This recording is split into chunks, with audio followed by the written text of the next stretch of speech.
Okay, so now we're going to move on and we're going to look at communication profiling and how it fits into an educational context. The communication profiling we're going to be using, as we previously mentioned, is DISC, and I'll be explaining what that means and how that works very, very shortly. But the most important aspect here is that in any organization, any institution, we apply systems, and systems are intended to get the best out of our people. In an educational system, we're looking to get the best out of our educators and the team around them, but also the children and the students that we're working with. One of the things that has been lacking and absent from most educational training, certainly at a starting stage and often in ongoing continual professional development as well, is understanding how to recognize the communication profile of the students that we're working with. Once we can do that, we can adapt our own style to get the most out of them. And that's why, as we mentioned in the introduction, we believe that applying communication profiling can improve the quality of the teaching and the learning, the behavioral management, the classroom organization, and so many other things. So let's get right into it so you can see what it's all about and how it works. The communication profiling method that we are using on this course is called the DISC model. Now, DISC is exactly what I've just described as a behavioral profiling model. It provides us with a practical and an accessible framework to understand the behavior of others. And that in turn allows us to adapt our own behavior in response. I think it's important to understand that it is a practical and an accessible framework. A lot of our ability as teachers to understand the students in front of us is intuitive. It's something that we have built up over time. This provides us with something a little bit more. So in the classroom, we have the opportunity now to improve communication, motivation, teamwork, and engagement, amongst other things. We can also mitigate for behavior because we are moving away from dysfunctional communication into functional communication. Where we previously may have normally relied on our intuition and our experiences, which has been developed over time, this provides us, it provides anybody, no matter what stage they are at in their teaching career, with a framework. And that framework gives us far greater predictability in terms of our behavior and that of others based on their primary profile. So it's a behavioral profiling model. It is an assessment tool used to analyze and understand human behavior. And I'm using the word assessment here, not in regard to a value, but in regard to a pattern of behavior. It's something that we can assess. The DISC profiling model gets its name from the 4 key behavioral traits. So it categorizes individuals into these 4 main personality types, and they are dominance, D, influence, I, steadiness, S, and conscientiousness, C. So to be clear, we are all of these behavioral traits, but we are looking at this moment in time into which of the 4 is our most present type of behavioral trait, the D, the I, the S, or the C. It's important to note that it is not a values-based assessment tool. It doesn't measure character. It is a predictive behavioral model. Now, we're probably all heard of the golden rule. Treat others as you would have them treat you. And on the surface, that seems to be a perfectly reasonable philosophy to live by. But let's just look at it a little bit closer. We are being asked to treat others as we would like to be treated. The main purpose of communication is to be able to reach the other person. So by focusing on ourselves, we're making perhaps rather an arrogant assumption that what suits us suits everybody else. And it doesn't take much to realize that that's not a particularly logical position to take. So I'd like to suggest to you the platinum rule. And here we're saying, treat others the way they want and need to be treated. So in the context of students, we're talking about communicate with others in the way they want and need to be communicated to. Give feedback to them, organize them in the way that they like to be organized. Now, I want to be absolutely clear. This is not an absolute version of a child-centered education philosophy. Communication profiling sits alongside any systems and processes within the school, any behavioral management policy that you may have, etc., etc. We're not giving the power to the students, but what we are doing is recognizing who they are as human beings and making appropriate adaptations. So let's look at these 4 core styles in a little bit more detail and start with the Ds. So the Ds are primarily motivated by problems and challenges. It's what they enjoy. The influencers, well, they are primarily motivated by people and contacts. They'd like to be well known. They like to be in groups. They value their network and who knows them, who they know.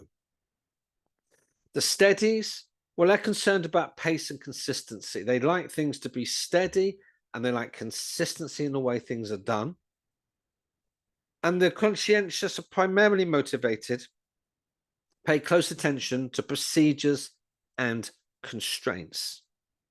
That's their primary focus. So when we talk about adapting to these 4 core areas, what are we meaning exactly by that? Well, we're talking about our ability to change our approach. And as teachers, that is to consider our teaching style, something that we obviously do all the time. It's what we're taught from the early days, that we need to be able to do that, but it's very hard without a framework in place to guide us on that. And this is where DISC comes in. So we can change our approach, we can change our strategy, depending on the situation or the person that we are dealing with. It's our ability to talk in a way that makes it easier for people to listen. That could be about pace, that could be about focus, that could be about use of language.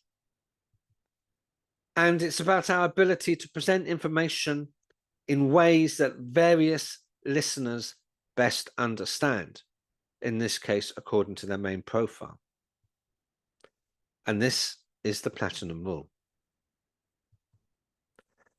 So let's have a little bit more look in detail at these 4 areas again. So coming back to the dominants, they are looking at how people address the problems and challenges. The influencers, about how people handle situations involving people and contacts. And we can notice the key difference between the dominants and the influencers here. If we are working with these primarily, then our focus has got to be on the challenge, how quickly, how well, how best, what's the solution. But when we're talking with the influencers, it's about how people feel. You know, what's the best strategy that brings everybody on board, for example. With the steadies, again, it's about pace and consistency, giving information at an appropriate speed and degree of accuracy and consistency as we do so. And with the conscientious, we look at how people react to procedures and constraints. We may need to be more detailed in the information we give to the C's. We need to perhaps be more patient with the S's, more excited with the I's, and more focused with the D's. How do we identify the main style of each of our students? Well, let's look at it in terms of directness and indirectness, in terms of communication preferences. The D's and the I's, they like to be direct. They will say what comes into their mind. The S's and the C's, they are indirect instinctively. They will take their time and they will think before they speak. They may hold information back if they don't think it's relevant or they don't think that you need to know it at that level of personal detail. So that's one key distinction between two broad groups. Let's have a look at it in terms of being guarded and open. The C's and the D's tend to value their privacy. They may keep things more to themselves, although the D's are quite happy to share their thoughts directly without beating about the bush. They're still more likely to keep things to themselves. The S's and the I's, well, they are far more open. They're more people-focused people. They value feelings and expressions and thoughts, etc. The I's will do so in perhaps a more charismatic and more open style than the S's, but the S's will share their feelings with those that they trust and that are close to them. So we've got guarded and open, direct and indirect as our starting point.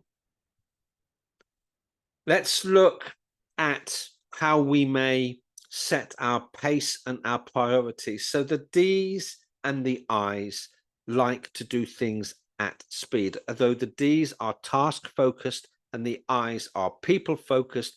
It is doing stuff at speed that matters most to them, and the S's and the C's at a slower pace. So we have now got 3 or 4 key clues about looking at the students in our class and thinking, well, is it about task? Is it about people? Is it about high pace? Is it about low pace? Is it about challenge? Is it about accuracy? Is it about consistency? Or is it about influence? And we can begin to think about where some of our students may be.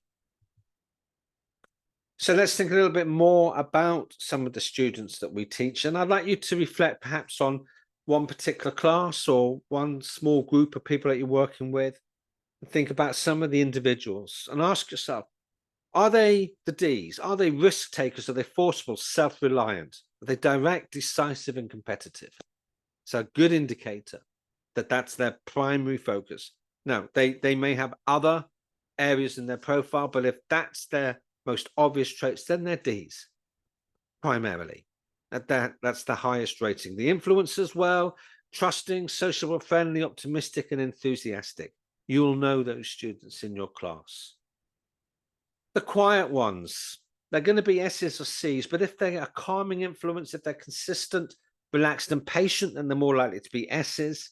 If it's about precision and courtesy and being fact finders, then they're C's.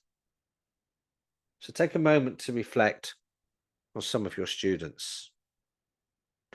Now, when we do a detailed profile, and I'm giving you some tools here to begin to identify profiles without having the detail, without having the report and the questions that go behind it. But when we do, what we're looking at is the adapted and the natural style of the students that are in front of us.